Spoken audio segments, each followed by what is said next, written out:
Hello, on today's episode, we're talking about best practices with blending modes inside of Adobe Photoshop.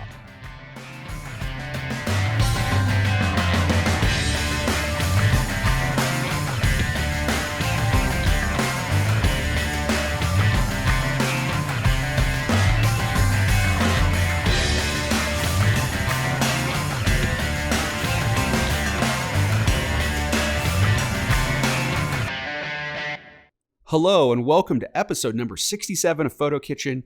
My name is MD Welch, your humble host, and today we're talking blending modes inside of Adobe Photoshop. Now, before you hit stop and pause or close down this window, understand we are not going through this long list of blending modes inside this program and talking about every single one of them and how they impact your image. We're not going to do that. Instead, we're going to look at only two blending modes today, but these two blending modes are going to be part of your workflow, regardless of subject matter or genre, for every edit that you do in this program.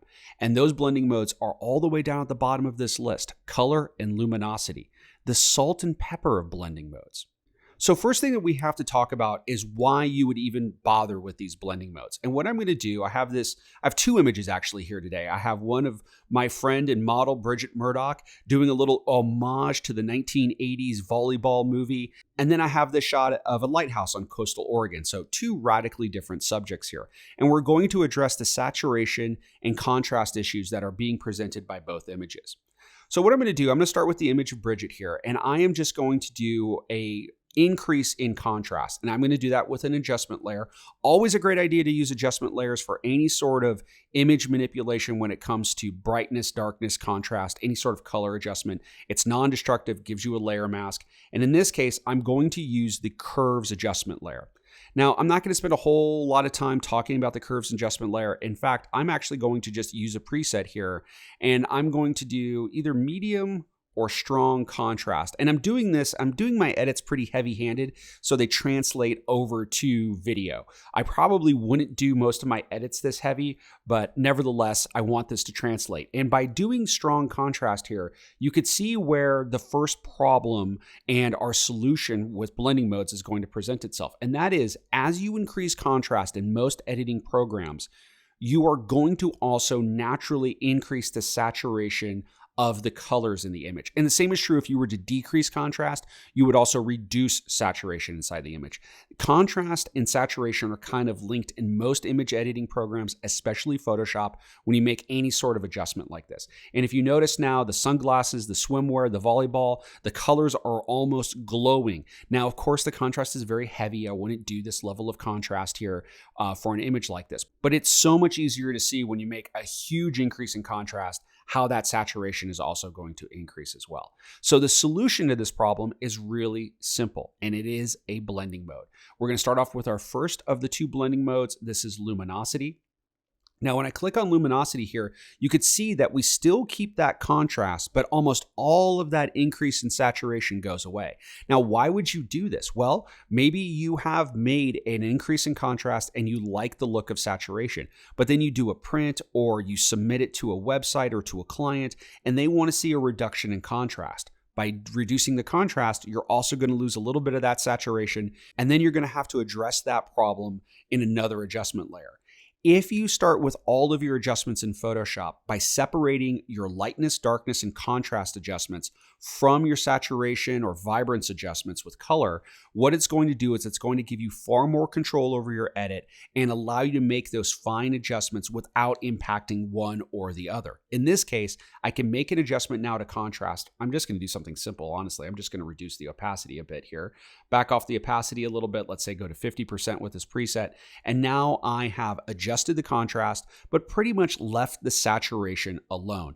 One thing I will say is when you do change your blending mode for any image adjustment to luminosity, especially when you're using adjustment layers, you're probably actually going to see a slight reduction in saturation. It's going to knock the edge off of that vibrance or saturation a touch. But nothing to worry about because we're going to address saturation and color in a completely separate adjustment layer or layers. In this case, I'm going to go back down to the bottom of my layers panel here, and I am going to do, I think, vibrance. Vibrance, saturation, they only give you 2 controls here, but it makes things really easy, especially if you're just doing a global, adjusting everything in the image. This is a very easy adjustment layer to work with. And I think I'm just going to come into here and I'm going to bump up saturation. Again, I'm going to probably do it far more significantly than I normally would. One, because I have the ability to reduce the opacity layer, but 2, I want you to be able to see it on the video. So now I have really cranked up the saturation. I'll also make a little bit of an adjustment to vibrance here and really push that color. And what I'm going to do is I'm going to come back to my layers panel. I'm going to go to where it says normal for this vibrance layer, and I'm going to come down and I'm going to switch it to color. So now the vibrance layer is only adjusting the color because the blending mode is set to color, and the curves adjustment layer, which is taking care of the contrast, is only impacting the contrast. The blending modes allow me to isolate these 2 types of adjustments. So this is giving you control, but also saving you time by not having to go ahead and make an adjustment because you've adjusted contrast. Now you got to make an adjustment to saturation or vice versa. So let's do this on a landscape shot. I'm just going to repeat the process. Now, one thing I will say, I'll do another curves adjustment layer here for my contrast. And why not rename it? I'll call this contrast. There we go. I could set the blending mode first, by the way. You don't have to set the blending mode in a particular order. You could go back and forth. You're not locked into anything there. And again, I think I'm going to do something like a medium or a strong contrast here. Medium looks pretty good, maybe strong. And maybe I'll even, actually, let's go back to medium here, and I'll probably make just a little bit of adjustment, bring those brights up a little bit, and maybe just bring the dark areas down just a touch. There we go. And of course, I've already set it to luminosity, and you can see, that saturation, that color kind of loses a little bit of pop when I do that. But again, we know that's not an issue. We just come right back to another adjustment layer. Again, I'm going to go to vibrance. And because it's a landscape, I feel free to really crank up the saturation. Again, probably far more than I normally would, but I want you to be able to see that here. Let's go to 50. And I forgot to set that blending mode. No problem. I can just set it right now. We'll go to color. And now, again, I have my separation. I'll just rename this. I'll call this saturation. There we go. And again, by using these 2 blending modes now, I have them separated. I can make the adjustments, and I'm not going to impact one or the other. If I was going to do a local adjustment or just try to change a local area of color, the same is true. Let's say, for example, I wanted the red of the tops of these buildings to be a little bit more saturated or desaturated. In this case, I'll do hue saturation since it allows me to specify a color. And I'm going to come up and click on the little target adjustment tool or the little finger icon, depending on what you want to call it. And I'm going to click on the red of this one particular home, and I'm just going to bump up the saturation. I usually over adjust because I know it could always come into the opacity for an adjustment layer and back it off a little bit. So I usually like to see that impact happen. And now that red of all of these buildings pops a little bit more. And of course, I'll just call this red roof. There we go. And of course, don't forget that blending mode change. Add that little bit of seasoning. Do that little salt and pepper adjustment layer. So now I have the red roof here and I have it isolated. And of course, this is probably just a little bit too heavy. So let's back that down.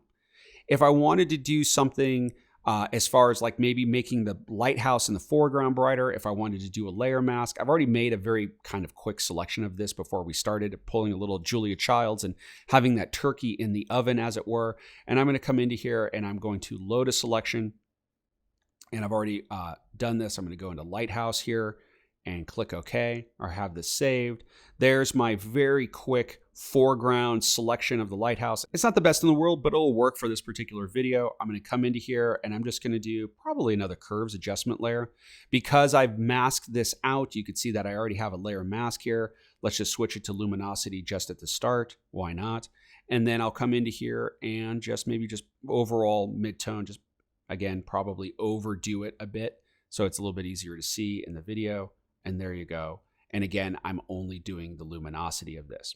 So luminosity and color, that salt and pepper or blending modes, a great place to start for those of you who are just getting into blending modes, or for those of you working in Photoshop for a while, a great thing to incorporate into your workflow to give yourself more control over those luminance contrast adjustments using luminosity, and of course your saturation or color adjustments using the color blending mode. You can incorporate these changes to blending modes into actions as well, saving yourself a lot of time, and again, just getting the most out of your edits, and then possibly saving you a lot of time when you have to go back and make those fine adjustments. I'd love to hear about your experiences with blending modes. Feel free to leave a comment down below, like this video, and if you haven't done so already, please subscribe to this channel. Until next time, this is MD Welch wishing you all the best from Photo Kitchen. Take care.